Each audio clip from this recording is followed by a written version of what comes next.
आज हम class 11 accountancy का चैप्टर डिप्रिसिएशन को समझेंगे।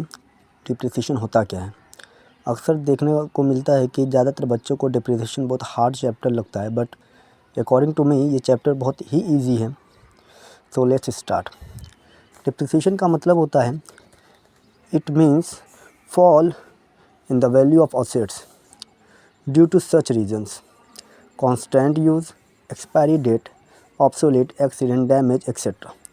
इसका मतलब क्या हो रहा है कि जो वैल्यू ऑफ असेट्स हैं वो day by day, month by month, year by year उसके वैल्यू घटते जाते हैं।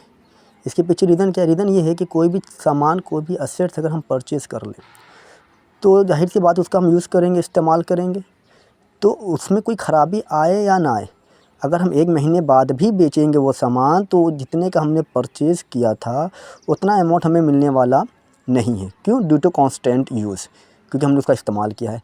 एक्सपायरी डेट हो जाए कोई चीज़ का तब भी हमें उतना रेट नहीं मिलेगा। पुराना होने की वजह से एक्सीडेंट में आ गई, कोई डैमेजेस आ गई, कोई रिपेयर आ गया, कुछ भी हो गया तो हमें उतना अमाउंट नहीं मिलेगा जितने का हम उसको परचेज़ किए थे।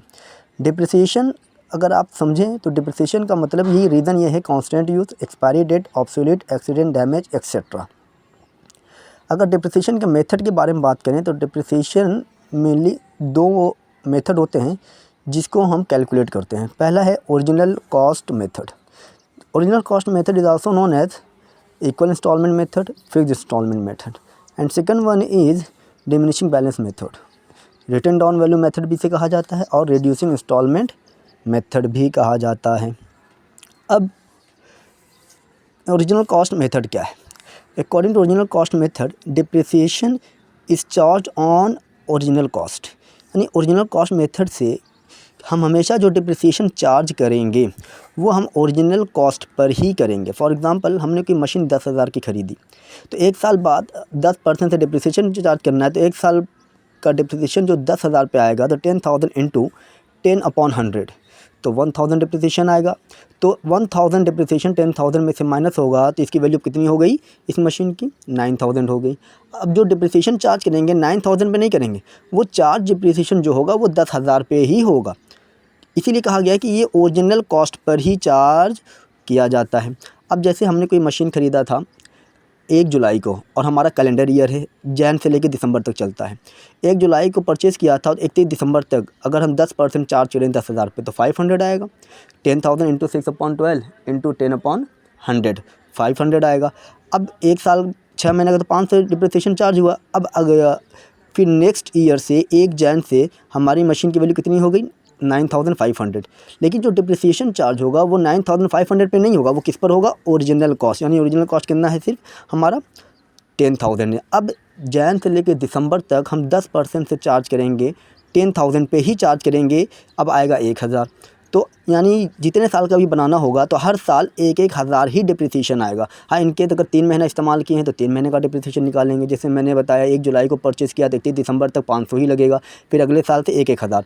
अगर हमने 1 अक्टूबर को परचेज़ किया था तो दिसंबर तक 3 महीना। मान लो अगर फाइनेंशियल ईयर है तो अप्रैल में ख़रीदा था तो 31 मार्च तक 1 साल का चार्ज होगा। अगर 1 अक्टूबर को ख़रीदा था 31 मार्च तक 6 महीने का लगेगा। और दूसरा, ओरिजिनल कॉस्ट के बाद आपका आता है डिमिनिशिंग बैलेंस मेथड।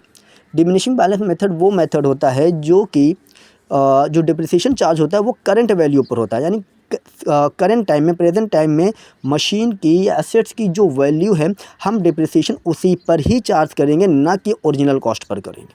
जैसे according to diminishing balance method, depreciation is charge on current value. जैसे एग्जांपल, हमने 10,000 की मशीन खरीदी, 1 साल का डिप्रिसिएशन लगाया हम लोगों ने 1,000। अब हमारी मशीन आफ्टर 1 ईयर कितनी हो गई? 1,000 की, सॉरी 9,000 की होगी। यानी 1,000 कम हो गया 1 साल बाद, अब 9,000 बच गया। अब अगले साल का फिर डिप्रिसिएशन निकालेंगे तो अब जो डिप्रिसिएशन चार्ज होगा 10,000 पर ना होकर वो किस पर होगा?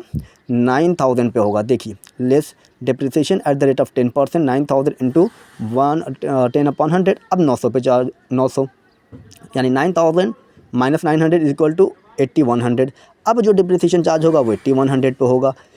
एंड सो ऑन, ऐसे ही होता जाएगा। यानी डिमिनिशिंग का मतलब ही होता है माइनस होना, या फिर हम ये कह सकते हैं डिमिनिशिंग बैलेंस मेथड में जो डिप्रिसिएशन अमाउंट होता है, जो डिप्रिशिएटेड अमाउंट होता है, ईयर बाय ईयर वो डिक्रीज़ होता जाता है।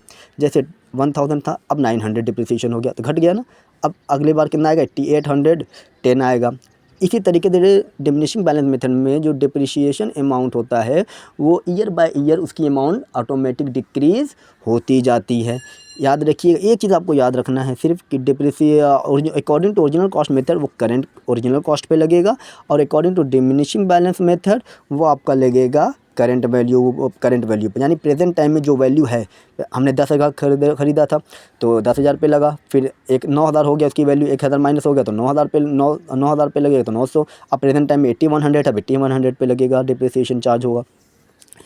Note, depreciation is charge only on fixed assets, यानी फिक्स्ड टेंजिबल असेट्स। यानी जो डिप्रिसिएशन चार्ज होता है वो सिर्फ का सिर्फ फिक्स्ड टेंजिबल असेट्स पे ही चार्ज होता है, न कि इनटेंजिबल असेट्स पर होता है। डिप्रिसिएशन को हम चार्ज सिर्फ फिक्स्ड टेंजिबल असेट्स पे करते हैं, जबकि इनटेंजिबल असेट्स पे हम अमोर्टाइजेशन चार्ज करते हैं। याद रखिएगा इस बात को, फिक्स्ड टेंजिबल असेट्स पे हम डिप्रिसिएशन चार्ज करते हैं और इनटेंजिबल असेट्स पे हम अमोर्टाइजेशन चार्ज करते हैं। जैसे गुडविल अमोर्टाइजेशन चार्ज होगा, पेटेंट्स अमोर्टाइजेशन चार्ज होगा, क्योंकि उस पर डिप्रिसिएशन चार्ज नहीं कर सकते। उम्मीद करते हैं आपको डिप्रिसिएशन का जो इंट्रोडक्शन है वो आपको समझ में आया होगा, और इसके बाद हम क्वेश्चन नंबर 1 से सॉल्व करेंगे। Thank you.